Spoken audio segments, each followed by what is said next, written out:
हमारे इतिहास के पन्नों में कितने ही साम्राज्यों के उत्थान और पतन की घटनाएं तथा वीर गाथाएं अंकित हैं, जिनके साक्षी रहे हैं अतीत के दस्तावेज, ये दुर्ग, महल, समाधियां, छतरियां अपने अवशेषों में अतीत को संजोए हुए।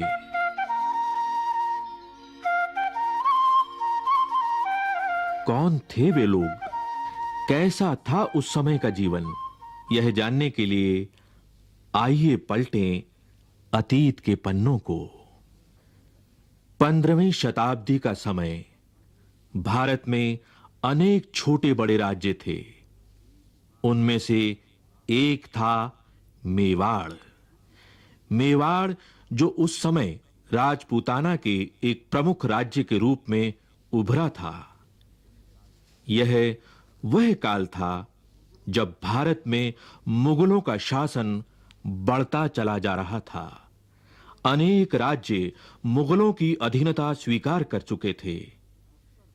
इधर उत्तर भारत में राजपूत एक प्रमुख शक्ति थे। मेवाड़ पर सिसोदिया वंश के राजपूतों का शासन था, जिनका मुगलों के साथ बराबर विरोध बना रहता था। मेवाड़ के इतिहास के पन्नों को पलटें तो एक प्रमुख शूरवीर का नाम उभरता है। यह नाम है महाराणा प्रताप का। महाराणा प्रताप शौर्य के प्रतीक, मातृभूमि पर मर मिटने वाले स्वतंत्रता के पुजारी। वीर प्रताप की शौर्य गाथाओं से अरावली की घाटी आज भी गूंज रही है।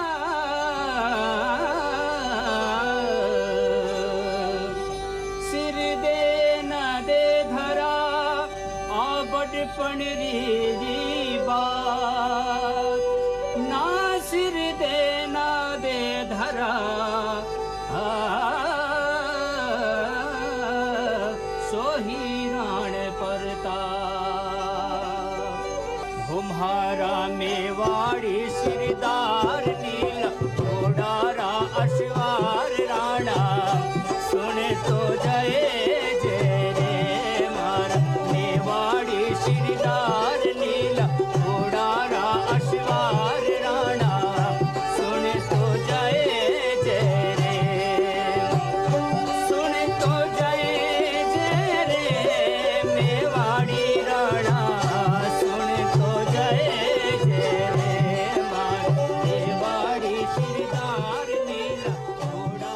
मेवाड़ के दो प्रमुख किले हैं, कुंभलगढ़ और चित्तौड़गढ़।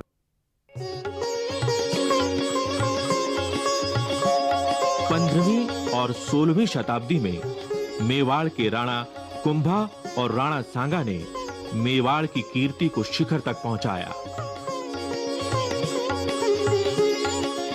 उन्हीं के वंशज महाराणा प्रताप का जन्म 9 मई 1540 को कुंभलगढ़ के किले में हुआ। यहीं इसी स्थान पर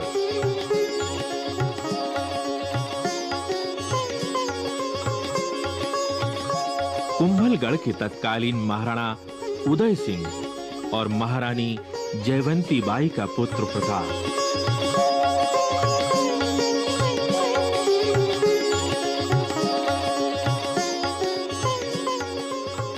मेवाड़ का उत्तराधिकारी, प्रजा का दुलारा, भीलों की देखरेख में पला बड़ा, जिसे प्यार से वे कूका कहते थे। मेवाड़ का भावी महाराणा वनवासियों के साथ बेहद प्रसन्न रहता। देश प्रेम की ज्वाला उसके हृदय में सदा प्रज्वलित रहती, जो उसे अपने पूर्वजों से विरासत में मिली थी। मेवाड़ सदा से ही मुगलों की आंख की किरकिरी रहा और युद्ध होते रहे।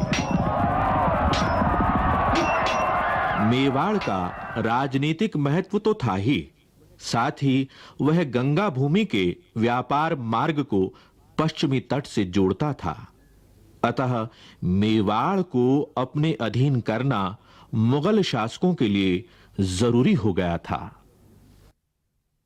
मध्यकालीन भारत का इतिहास देखें तो पाएंगे कि उस काल में महत्वाकांक्षी मुगल सम्राट अकबर का साम्राज्य लगभग पूरे भारत में छा चुका था। अनेक राजपूत सरदार, यहां तक कि राणा प्रताप के कुछ परिजन भी अकबर की अधीनता स्वीकार कर चुके थे और परिणाम स्वरूप उन्हें मिले थे ऊंचे ओहदे, ऊंची पदवियां और जागीरें। पर राणा प्रताप अकबर जैसे महापराक्रमी सम्राट के सामने नहीं झुके। कहा जाता है कि 28 फरवरी सन 1572 को होली के दिन प्रताप का गोगुंदा के किले में राज्याभिषेक हुआ।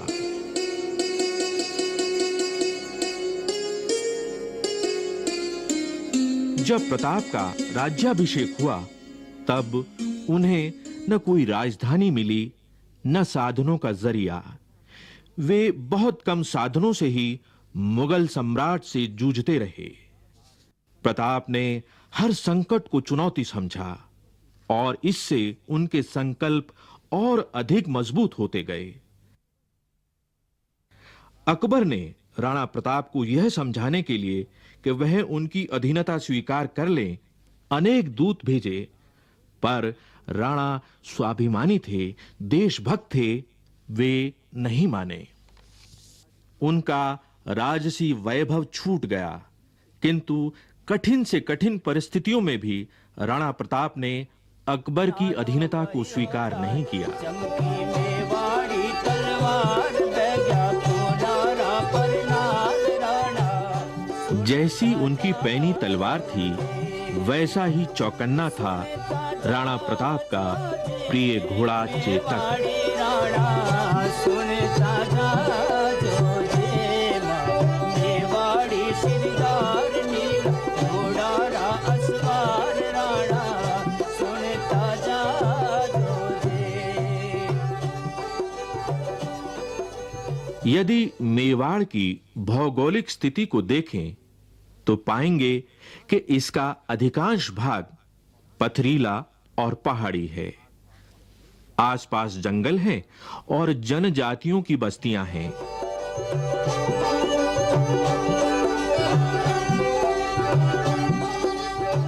राणा प्रताप ने जनजातियों के रणबांकुरों को अपने साथ लिया और युद्ध की तैयारियां करते रहे।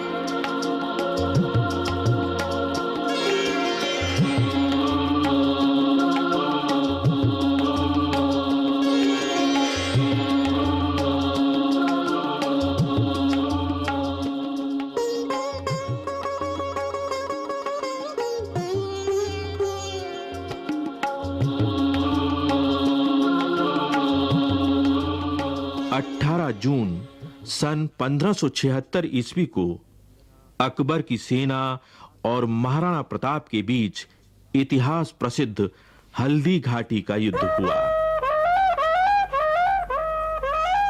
एक ओर राजा मानसिंह के नेतृत्व में अकबर की विशाल सेना थी। कहा जाता है इस सेना में 10,000 घुड़सवार थे और हजारों पैदल सिपाही थे।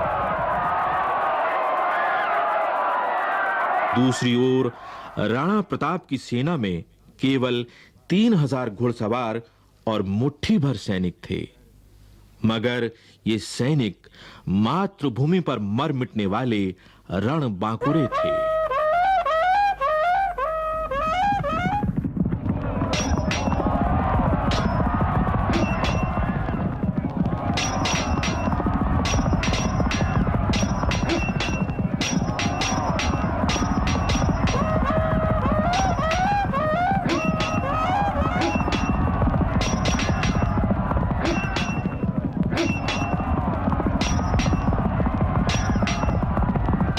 यही वह विश्व प्रसिद्ध हल्दी घाटी है जहाँ से होकर प्रताप की सेनाओं ने इस घाटी को पार करके उस पार खमनोर के समीप खड़ी मुगल सेनाओं से संघर्ष किया था।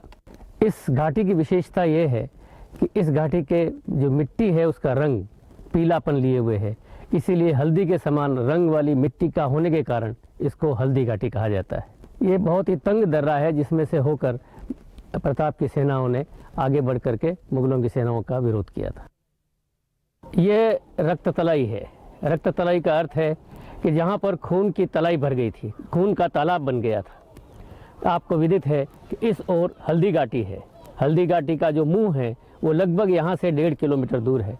इसी तरफ बाईं ओर मुगलों की सेनाओं का पड़ाव था।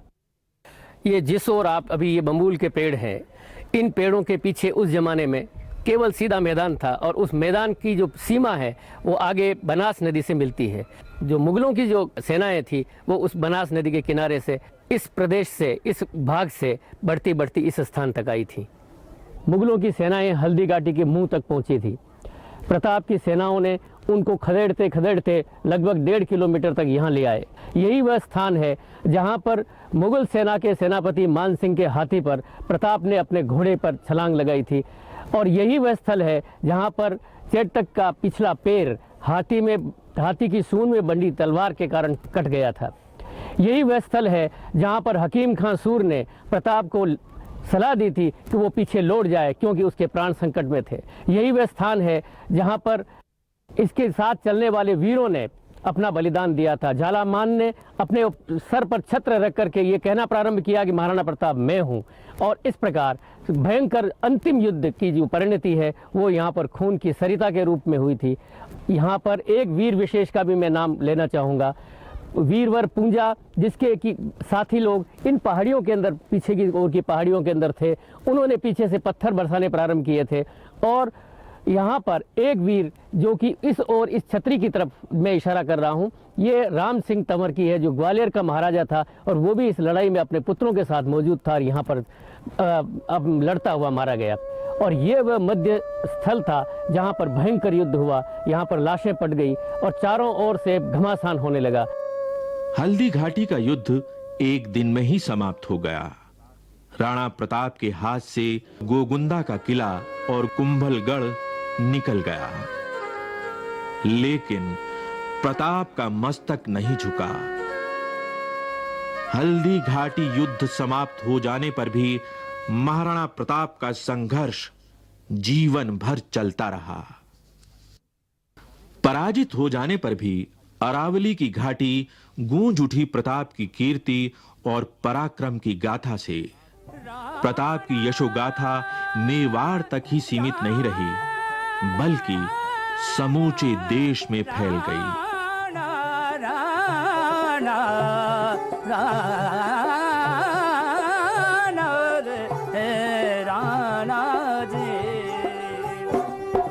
हल्दी घाटी रंगी खून सोना लो बहियो जाए। हल्दी घाटी रंगी खून नालो बहियो जाए। चमकी मेवाड़ी तलवार बहग्या खूनारा पर नाल राणा सुनता जा जो जे, सुनता जा जो जे मेवाड़ी राणा सुनता जा जो जे माँ मेवाड़ी शिरदार नील घोड़ारा असवार राणा सुनता जा जो जे। राणा ने जंगल में शरण ली। हल्दी घाटी युद्ध के पश्चात राणा प्रताप के सामने समस्या थी कि राजधानी कहां ले जाएं। उदयपुर से 16 किलोमीटर दूर एक स्थान था चावंड। चावंड एक ऐसा स्थान था जहां पहुंचने के लिए लंबा पहाड़ी रास्ता पार करना पड़ता था। यहां पानी की भी सुविधा थी। यहीं उन्होंने अपनी नई राजधानी बनाई और शासन व्यवस्था मजबूत की। राणा प्रताप ने भामाशाह और भील सरदारों के साथ मिलकर धन और